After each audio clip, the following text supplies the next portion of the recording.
Olá, bom dia. Meu nome é Ana Sudo, eu sou do Consulado Geral do Canadá em São Paulo e faço parte da equipe do Trade Commissioner Service, do governo do Canadá no Brasil. Eu tenho aqui hoje com a gente a Emily King, é gerente do programa do Serviço de Promoção Comercial do governo do Canadá no Brasil. A gente está no FutureCom e a Emily vai falar um pouco do que é o Trade Commissioner Service, o que nós fazemos e também a participação do Canadá nessa feira no FutureCom. Hi, Emily. Great to have you here. Hi, Sudo. Obrigada. É uma honra de fazer um podcast com você. Thank you. And can you tell me more about what is the Trade Commissioner Service, what we do? Sure. So the Trade Commissioner Service is a service of the Government of Canada, and it is a free service to Canadian companies who are interested in expanding their opportunities abroad. So by this, we mean companies that are looking to sell into new markets, who want to invest outside of Canada, and who have products and services that could be of interest to our partners all around the world.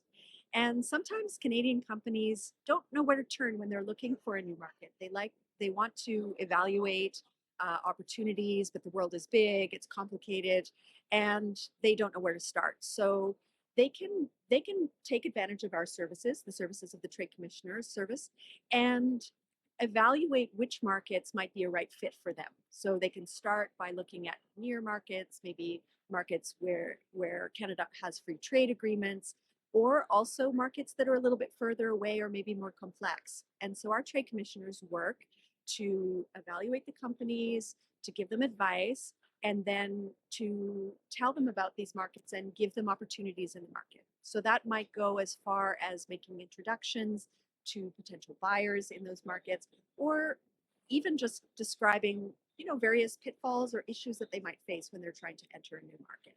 Thank you. And what about the sectors?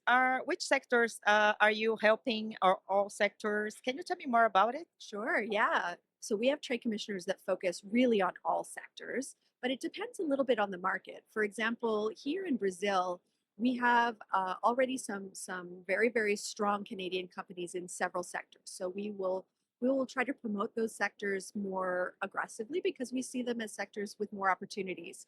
So we have different trade commissioners that focus on life sciences, on ICT, on aerospace, on education, forestry, on oil and gas, on clean tech. Uh, they're just agriculture, all kinds of different sectors where we see opportunity. Where we are today here at FutureCom is obviously one of our primary sectors in Brazil. It is information communications technology. Specifically here, we're focusing on the telecom sector, which is rich in opportunities for Canadian companies. We've already seen a lot of Canadian companies find success here. And we keep coming back every year to this show because we see the opportunities in Brazil for these companies. Yeah, and FutureCom. Now, let's talk about FutureCom. The fair is huge. Lots of people Yeah. here. Today's the third day, and we have a pavilion here. Many visitors. Can you tell me more about Canada's participation in FutureCom? So this is our 17th year participating in FutureCom. Wow. So I think we could see that this was going to be an important show from a long time ago. We could see the growth of this sector. Obviously, the telecommunication needs for a population the size of Brazil's are enormous. It's a massive country, and Brazil and Canada share a lot of similarities when it comes to rolling out these kinds of services to the population.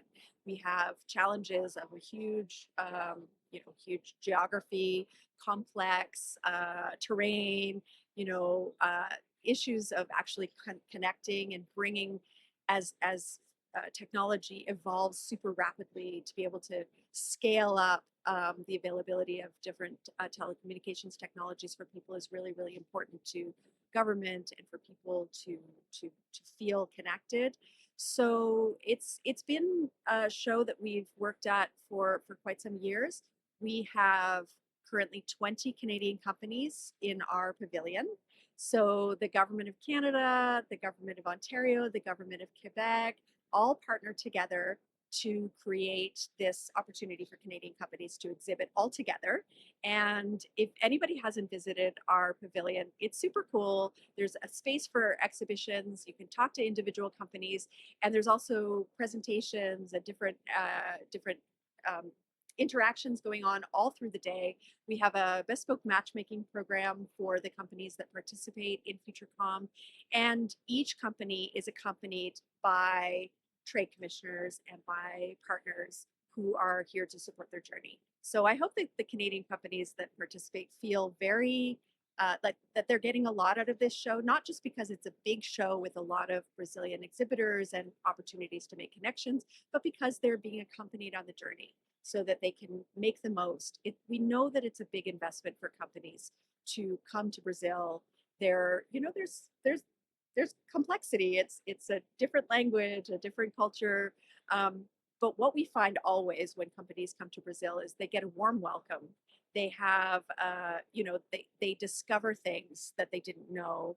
They feel, they enjoy their time in Brazil, but they really do appreciate having those services to help them make the connections, because doing business everywhere is about connections, right? We all know that. But in Brazil in particular, I think having those connections, having somebody give you a warm introduction is super, super important. So something like the pavilion that we create and the programming that we create around FutureCom helps to make it easier to get to those final buyers, make those final discussions a reality. Great. And I've seen that many companies come here, they keep coming back, and some are here for the first time, but others are coming back every year. So, can you Mhm. tell me why they come back and what type of positive feedback they give to you? Say, no, I'm going again this year. Yeah. So, can you Well, share it with us? I would say that the most exciting thing is when we see a company coming back every year, and it's the year that they say we've made a commitment to Brazil. When they've hired their first Brazilian employee, or they've incorporated here because they see that the investment is worth it. They've made enough business that it's worth it, not just to come back once a year to FutureCom, but to actually establish a real presence here and grow their business here in Brazil. That's for me the wonderful moment. So some of those companies that have come back year over year are ones that actually have already established a presence in Brazil, and that's fantastic to see. But we also every year look for a balance of new companies as well, because we use the services of the trade commissioners inside Canada to identify new clients, maybe startups that are growing and they're starting to look at new markets. So for me, it's very important every year that we have a good balance of the companies that have come back year over year. They come back because they like our services, they like that accompaniment, they like that matchmaking, and they found success with new companies. And then actually what we notice is that the new entrants to the market are also learning from the more experienced companies when they're here. So in the downtime, when they're sitting in the pavilion, we see that the conversations between the companies are almost as important. They're learning from each other. They're maybe creating you know joint ventures. They're having the opportunity to really get to know their fellow Canadians, but in a more relaxed way, which is cool. Great. Thank you, Emily. It was a pleasure having you here. And to learn more about our services, you can write to commerce.br@international.gc.ca. Obrigada, Emily. Foi um prazer conversar com você aqui e é um prazer estar na feira com você. Obrigada. Foi um prazer, muito obrigada.